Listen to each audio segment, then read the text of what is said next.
Leaning toward those dogs. I rarely do it. I'm a very square guy, as you can tell with my glasses and wrinkly shirt. But I like the Pacers covering the number. Give me Indiana +8 and the over 214 in that matchup there. All right, let's slide into some NCAA college basketball conference championship tournaments. We're going to begin in the Big Ten. Wisconsin taking on Sparty, 1 o'clock tip-off. Michigan State opened 4.5, total 129. And since the markets opened that one up, we're seeing movement toward Michigan State. We're also seeing movement toward the over. Right now, the total's at 129.5, spread up to 5.5. So once again, Michigan State opened 4.5, up to -5.5. Total open 129, up to 129 and a hook. 57% of the consensus is leaning toward Michigan State. 61% shaded toward the over. Right now, the Badgers are +205 on the money line. Now, if you like Wisconsin getting the job done, they ranked 6th in points allowed on the road this year. They also ranked 1st in college basketball in defending the 3-ball on the road as well. Meanwhile, Michigan State, they failed to cover in 2 out of their last 4 ball games. And when it comes to the total, Michigan State is 4-1 to the over in their last 5. Wisconsin 4-2 to the over in their last 6. I like the underdog in this matchup here. Give me Wisconsin +5.5 and the over 129.5 in that matchup there. Next game, Tennessee at Kentucky. 3:30 tip-off in that matchup there. Kentucky open -1, total 142. We're seeing incredible two-way action when it comes to the spread. No movement on that number there. We are seeing a little bit of movement upward when it comes to the total. That moved up to 143. So once again, the Wildcats open and remain -1. Total open 142 up to 143. Tennessee's -101 on the money line. Kentucky failed to cover in 4 out of their last 5. They've also covered just 3 out of their last 9, taking on Tennessee if you're into historical trends. Now, Tennessee ranks 6th in offensive field goal percentage. They also rank 4th in road scoring. When it comes to the total, Tennessee's 5-2 to the under in their last 7, taking on Kentucky. The Wildcats are 6-1 to the under in their last 7. Give me Tennessee +1 and the under 143 in that matchup there. Next and final game for our college slate. It is going to be Florida State taking on Duke, 8:30 Eastern tip-off in that matchup there. Duke's -8.5, total open 146, all the way down to 144 and a hook.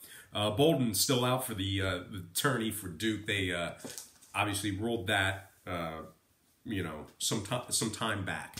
So Bolden, no surprises here, not playing in the tourney. I don't know why I included that in the notes. Real dumb.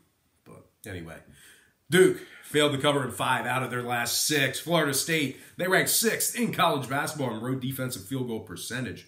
We're looking at 38% in that category there. The Seminoles are 9-1 straight up in their last 10, 5-1 ATS in their last 6, taking on Duke. When it comes to scoring, Florida State 5-2 to the under in their last 7. Duke 6-2 to the under in their last 8. Give me Florida State +8.5, getting the job done against the number. And the under 144.5 in that matchup there. All right, next and final sport, it is going to be NHL. And we have some great games in the National Hockey League. We're going to begin with the Blues at the Penguins. 1 o'clock Eastern tip-off in the Steel City. Pittsburgh open 175, total at 6. And since those markets opened this one up, we've actually seen a 30-cent fade of Pittsburgh when it comes to the money line. They moved down to 145. So once again, Pittsburgh open 175, down to -145. Totals at 6. 65% of the consensus is leaning toward the Penguins, 59% shaded toward the over. Right now, the Blues are +115 on the money line. Pittsburgh +$1.80 on the puck line. Binnington projected a net for St. Louis. Matt Murray projected a net for the Pittsburgh Penguins. Now, Pittsburgh is 606 as the official home favorite. They're also winning 63% of their games when Matt Murray makes the start. Now, St. Louis has won just 6 out of 18 games, taking on teams between 450 and 550. That's a win percentage, by the way. They also rank 23rd in road offensive scoring. The Blues are scoring just 2.6 goals per contest on average on the road. Really bad there. Now, total-wise, the Blues are 5-1 to the under in their last 6. Pittsburgh 6-1 to the under in their last 7. Chalky play here. Give me Pittsburgh -145 and the under 6 goals in that matchup there. Next game, Washington Tampa Bay. I was just there. Just got back from Tampa Bay. That's why you hear I'm all congested. A lot of pollen down there in South Florida. But I just missed the Lightning. I literally missed them by a day. But I would have loved to go to a game. But I had to settle for spring training, Yankees versus Phillies. But anyway, 7 o'clock. Eastern puck drop in South Florida. Tampa Bay opened as the $2 favorite, total at 6.5. No real surprises here as we're seeing a little bit of a fade of Tampa Bay. Really high opening price point there. We actually saw a dime fade of Tampa Bay when it comes to the money line. They're down to minus 190. So once again, the Lightning opened 200, down to minus 190, totals at 6.5. 70% of the consensus is leaning toward Tampa Bay, 53% shaded toward the over. Right now, Washington's plus 160 on the money line, Tampa Bay plus 130, laying the goal and a half. Braden Holtby projected a net for Washington. Andre Vasilevsky projected a net for Tampa Bay.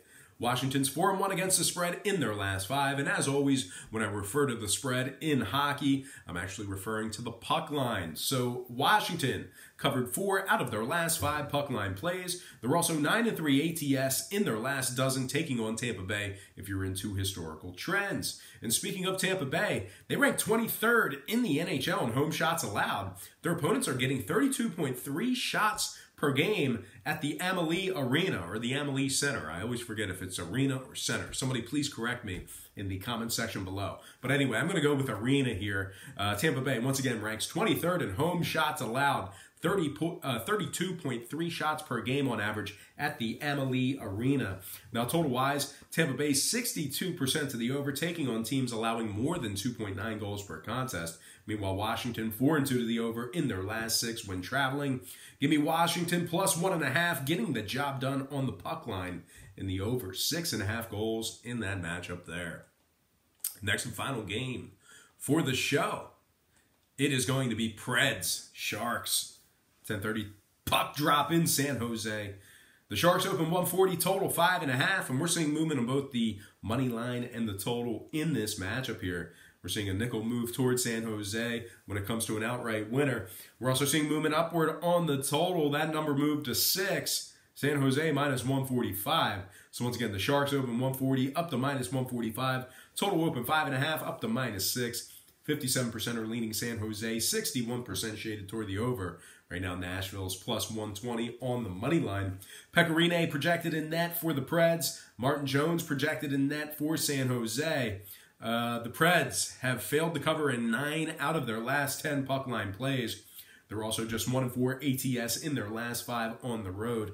Now, San Jose ranks 2nd in scoring in the NHL. 3.61 goals per contest on average in that category there. They're also winning 76% of their games, taking on teams over 550.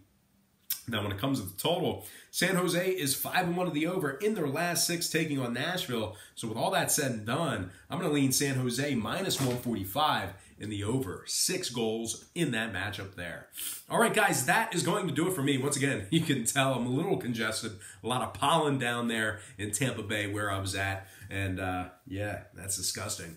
But anyway, just want to thank you for tuning in today. I really missed you guys. It's great to be back in front of the camera and engaging with you guys. You guys are great. I love just doing this all the time, and to miss 2 days was killing me. So it's great to be back. It's great to see you guys. I got to remind you to check me out at patreon.com/RockPage. That's my website. That didn't stop. We continued to do our daily posts on Patreon even as I was not uploading. So if you missed me, you want to stay in contact, Patreon does not close. I remain very active on Patreon. So even though I didn't record in a couple days, I think it's been since Wednesday, I was very active on Patreon. So I did not lose contact with my loyal patrons. But anyway, we give out a daily play every day there. That's only going to cost you $1.99 per month. There's also plenty of free content there as well. So please feel free to hit that pause button or finish the video. Open up your browser. Check me out at patreon.com/RockPage. It'll only take you a couple of seconds. Link is in the description section below. And if you are a current patron of mine and you're watching me right now, I simply cannot thank you enough. You most certainly make it all worth it. And most importantly, thank you for watching today's program. I really hope you enjoyed all this great free information. And don't forget to check me out at patreon.com Brock Page.